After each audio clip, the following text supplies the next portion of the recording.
Hey guys, just wanted to record this quick video to give you guys my first impressions of the DJI Mavic Quadcopter. I managed to get my hands on one of the few shipping units a couple days ago, actually about 3 days ago. So I've flown it a couple times. I've flown it in parks across the street from my house. I've flown it a little bit over the Pacific Ocean nervously, but I thought I would do a quick review, not a review, but it's kind of a first impressions live stream to let you know how I feel about it. Normally at this stage, people generally start having buyer's remorse about their tech. And I got to tell you, not to bury the lead, I'm not having buyer's remorse about this device. So I'm going to show you how I got it packed up, and then I want to run through the device real quick, maybe for those folks that don't know what this revolutionary drone is. So first of all, it's in this bag right here. So this is a Peak Design everyday sling bag. And in this bag, you'll be surprised to know, there's a mirrorless camera, there's a drone controller, there's, what else is in here? Batteries in here. There are microphones, there are headphones, all kinds of stuff. iPad mini, all that stuff is in this little sling bag. You can see how little of this is. But I'll do a what's in my bag video in a couple of days. But for this one, I just wanted to talk about the drone. So look at how it sits in here. So check that out. You see that? So right there on the side is the drone itself. So let's talk about that. Basically, there are two pieces to this drone. There's the controller, which is tiny, right? And then there's the aircraft. So let's talk about the aircraft first. So this is a quadcopter. This is DJI's latest quadcopter. It's called a quad because there's 4 blades on it, obviously.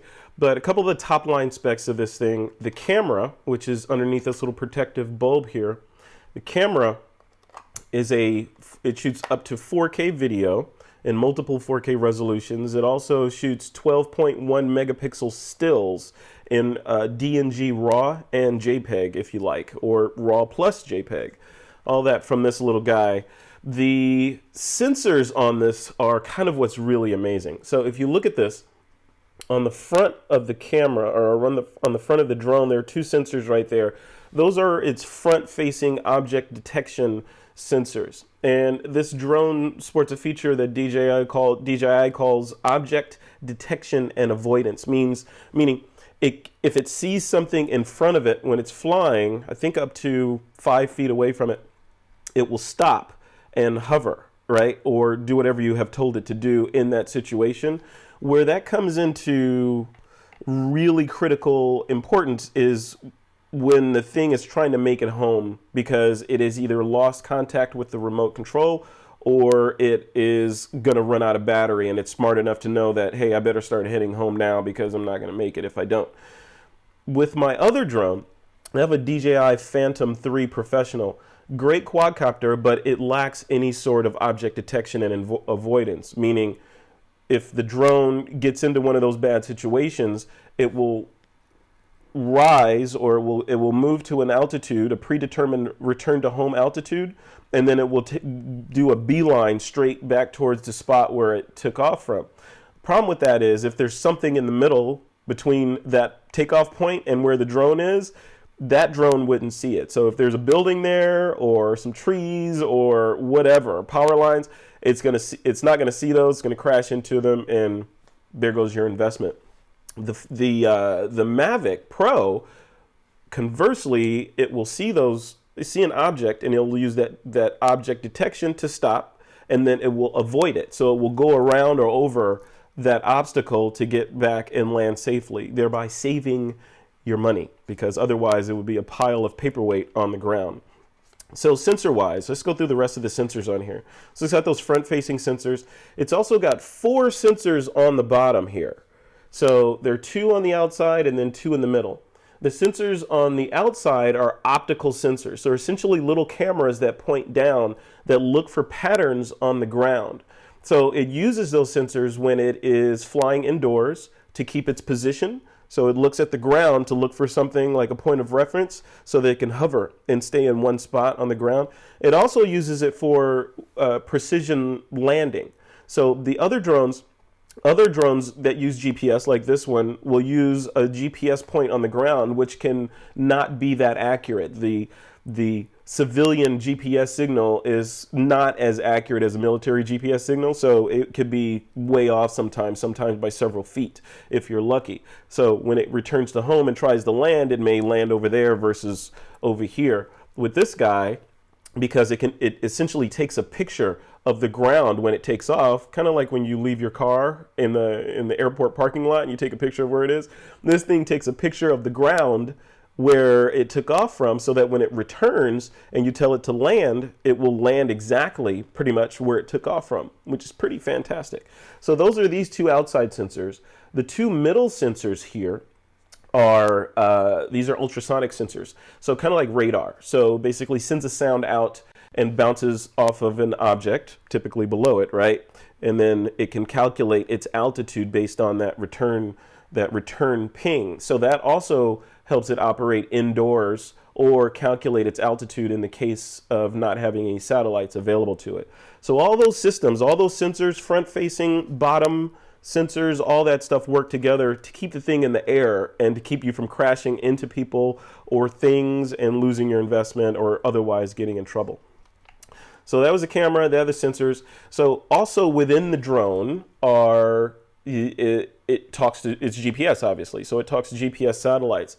This drone will talk to both the United States GPS system, which is called GPS, and also the Russian global positioning system called GLONASS. So I'm not exactly sure how many simultaneous satellites it can talk to. I've seen this one particularly contact and be in connection with up to 17 satellites simultaneously, which I think is overkill. But, basic math says, you need 6 satellites to fix your point on the Earth, but 17 satellites this thing was talking to. So 17 satellites, for positioning, and these bottom sensors. Pretty sophisticated piece of kit right here.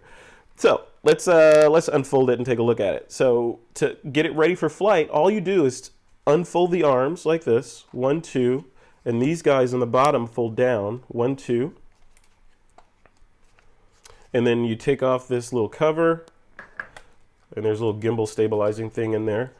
And you turn it on, and it's ready to fly, just like that. There's no spinning on the propellers, none of that stuff.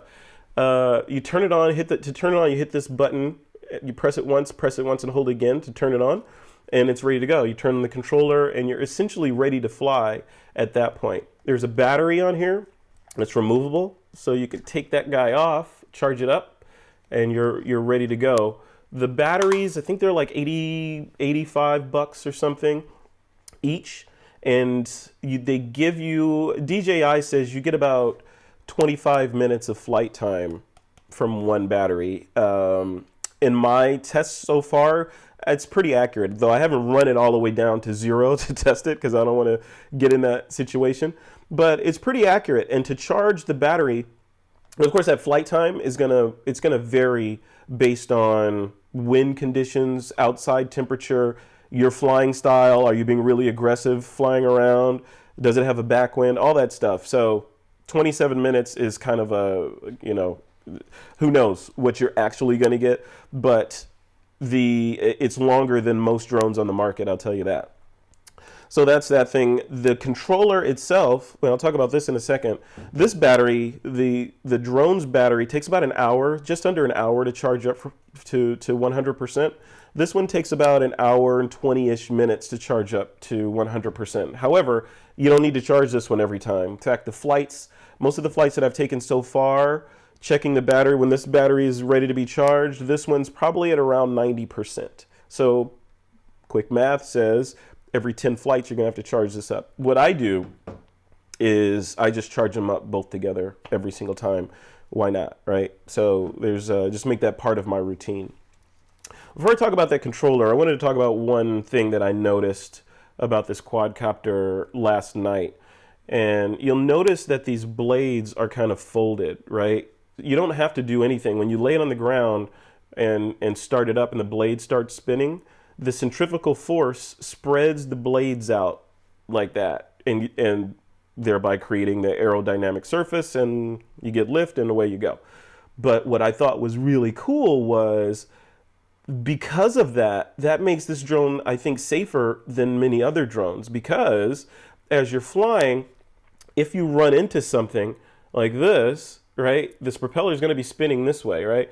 If you run into something, instead of it slicing through that thing or otherwise fouling up, the propeller blade, look at this, the propeller blade will fold back like that. So I think that would probably do less damage than if this was fixed, right? Because if it's a fixed propeller, it's going to spin and transfer as much energy as it possibly can into that thing until it goes through or stops spinning. This way, it will just fold up, right? And then hopefully doing less damage to that object, and maybe even less damage to the quadcopter, which is a good thing, I think.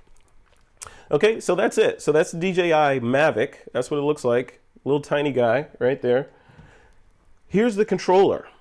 So the controller is the other kind of magical piece of this that not a lot of people talk about. Most people talk about the drone. This thing is really magical to me because it is also very tiny. It's made of what feels like ruggedized plastic. This thing is not going to break, scratch. I feel like I could throw it against the wall and it's going to keep working. But the way this is engineered is you pull these little legs out like this, and you stick your cell phone or your smartphone in the bottom there, and he's got little grippy things in there to hold on to the smartphone. It ships with a lightning cable for your iOS device or your phone, your iPhone, to plug right in there, but it also has cables for pretty much every other phone that come in the box as well. So if you're not an iPhone user, you basically just unplug the cable and plug yours in, and you're off into the races. So on the controller, so you could fly it like this, right? So on the controller, you've got your antenna right here that pop up. You've got your control for the camera on the bottom left and control for exposure on the camera on the bottom right. Just above that, you've got a button for recording video and a button for snapping pictures. Then on the front here is a little LCD that gives you pretty much all the telemetry data that you need to fly, other than obviously seeing what the aircraft is seeing, because you wouldn't have your phone plugged in if you're flying without the phone attached. So you can fly without the phone attached. That's one config, which I've done, works awesome. You can fly with the phone only. So there's a little switch on the drone that you flick it into Wi-Fi mode. Once it's in Wi-Fi mode, it's just like connecting to any other Wi-Fi hotspot. So you connect to its hotspot and run the DJI app, and away you go. You're flying with this guy with just your phone. So if for some reason maybe the batteries are dead or whatever, if you're away on a trip, you're not sunk. You can still take off and fly. So 3 modes of operation: controller only, phone only, and controller plus phone for the optimal experience. And I know DJI has a SKU where they sell just the Mavic Pro with no controller. So I guess for that SKU, you would just fly with your phone. I would recommend, waiting a couple of weeks and save it up and getting one with the controller, because it's so much better to fly with the little joysticks. Speaking of flight, the range of this guy, the range of the quadcopter, DJI says it's up to right around 7 kilometers, which is about 4 miles. That's pretty far. So I was thinking, like, why would I want to fly for 4 miles on something this tiny, right? You can't see it 4 miles away. What good is that unless you're doing something crazy, right? So I was thinking about it. One of the other products that DJI launched when they launched the Mavic, that's not shipping yet, are the goggles. So I was thinking, okay, well, now that makes sense. So say, for example, I went to the Grand Canyon, I could put on those goggles, fly the quadcopter down into the canyon in places where you couldn't get without, a mule or something, and you would feel like you're in the cockpit of it. Now that's not legal in the US because the quadcopter has to be, according to the FAA, it has to be within line of sight, and that's without any electronic or mechanical optical assistance, meaning you can't say, yeah, cops, it was in line of sight because I had binoculars. That's not going to work. You have to be able to see it with your physical eye, and it can't go above 400 feet. but it's nice to know that if I wanted to, I could go 4 miles away.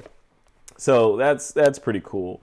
So, you know, overall impressions of the DJI Mavic Pro are positive. I don't have buyer's remorse. I want to keep it for a long time. In fact, right after I finish recording this video, before the sun goes down, I'm going to go fly it.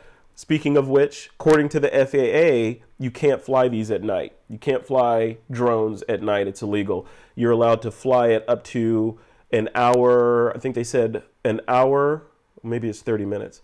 I'm going to say an hour. An hour before sunrise or an hour after sunset. But you can't go out at midnight and take off and fly this thing around and, you know, have at it.